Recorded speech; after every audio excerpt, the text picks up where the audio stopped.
So what would make this an especially useful conversation for you today? Mainly talking about my timeline. I'm a sophomore right now, so I have a lot of time on my hands. I'm not really sure where to start, or if it's even worth me getting into studying for the LSAT. And also, should I be studying for this, like I'm saying for the SAT, where I can take it once, like next year, and then retake it again my senior year? So that's kind of where I am right now. Not really sure what I should be doing.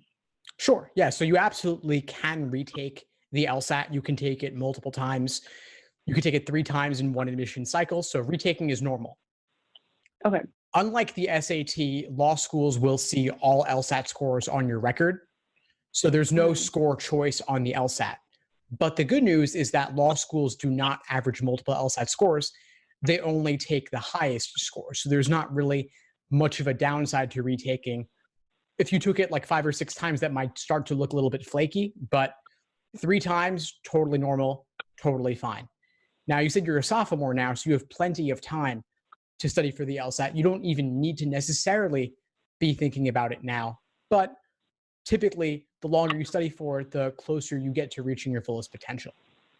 Okay. The normal timeline's like 6 months, isn't it? I wouldn't say that's normal, but that is good. Most people study far too little for this, investing only maybe 2 months or 3 months, but it typically takes at least 5 to 6 months to reach your fullest potential.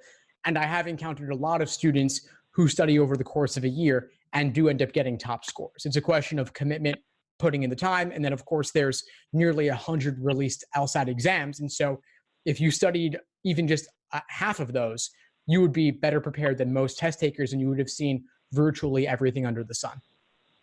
Okay, that makes sense. Well, that's really all I was curious about, is what I should, how, like, does it matter if I start now? So it sounds like it wouldn't hurt to start now, but I don't need to. So I guess my next thing was, I took like one of the practice ones, and I felt like a waste of time because I didn't really know. I was really just guessing on it all. So I was like, this is kind of dumb. So I took it, felt comfortable in some areas, really uncomfortable in some others. So where should I be really focusing my time if I was like just wanting to just dive into it and just get more curious? Not necessarily like really study for it, but just kind of get to know the LSAT, get to know how it's different from any other tests I've been taking and things like that, if that makes sense.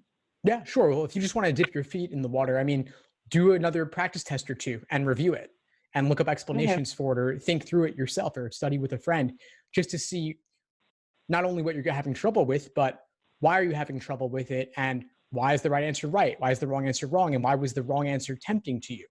Why was the right answer discouraging? And so, I mean, there's nearly 100 exams. So if you look at a couple of them, that's not really going to hurt anything. I just wouldn't make them the most recent exams, because you'll probably want to save those for closer to your actual LSAT. That makes sense. Okay.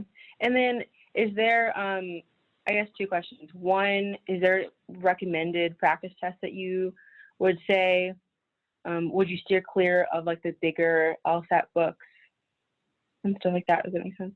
Yeah, sure. So there are nearly 100 released LSATs, like I said. Most of them are published in books of 10 exams for around $20 each. Okay. So that's what you want to get. They're all numbered, and higher numbers are more recent. So right now we're in the high 80s. We're going to be, by the time you take it, you'll be like the 90s, prep test numbered in the 90s. So you don't want to study from the oldest exams that in like the single digits, because those are from the early 90s. I would only do those if you were studying over the course of like a year or more.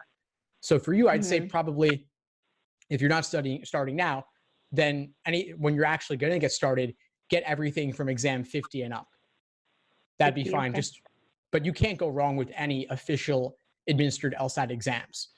I would steer clear from certain books, especially those that do not use real LSAT questions.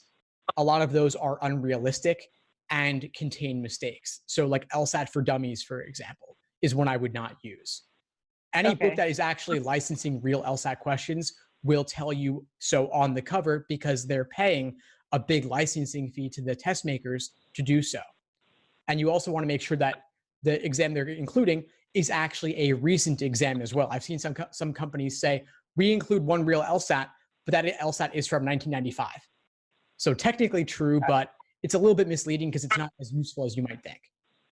The exam has evolved over time, so more recent is more relevant. But most of the prep companies now are using real official LSAT exam. That's what you want. Okay, perfect. So just official LSAT there. Okay. And then is it administered year round, or is there kind of like a time that they typically do it? Like, is it like a season or anything like that? Or is it just kind of year round? It's year round. It used to be only 4 times a year.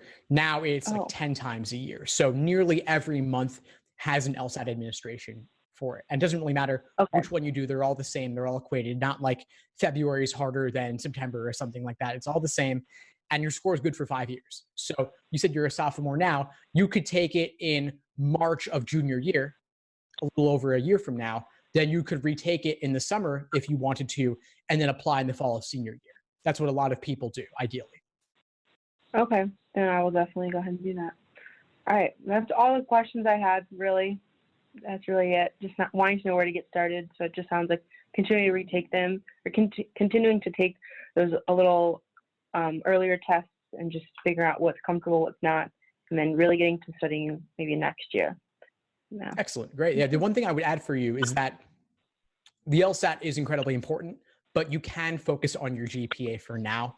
It's early enough in your timeline that that's totally fine. You don't even need to touch the LSAT now, but also consider that the LSAT typically weighs more heavily in the admission process than your GPA does, because it's a more objective, standardized measure for law school. So it's worth investing the time significantly more so in the LSAT. Like treating the LSAT like a 6-credit class is a good recommendation, but it doesn't even do it justice because it's weighs more than your entire undergraduate GPA put together.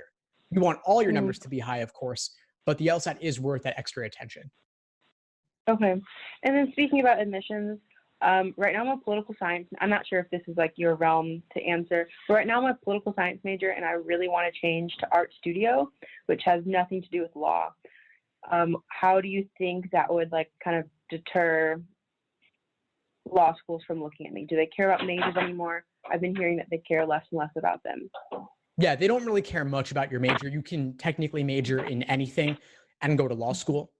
I do wonder how they would consider art studio. I don't know how academic in nature that is versus like more project based. So I don't know how well they would be able to evaluate your grades or transcript or evaluations.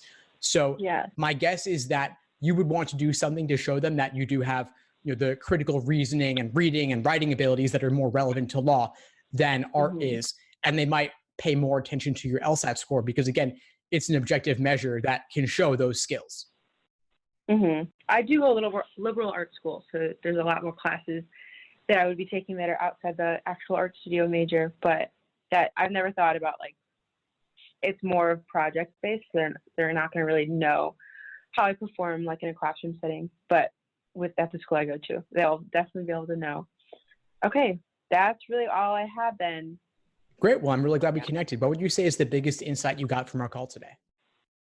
That I don't actually need to buy all the big books just yet and dive into it, that I can take my time on it and just continue to do some baby steps and start to take some of the older tests. You gave me a good starting point, which was those 50 tests there and higher. That was really good. Great. Yeah. Well, please keep in touch and let me know if you need anything as you move forward. Will do. Thank you so much. Thanks for tuning into the show. Please subscribe if you haven't done so already to be notified of new episodes as I release them. And feel free to reach out if you need anything at all as you move forward with your prep. I'm happy to help however I can. In the meantime, I'll wish you all the best and take care.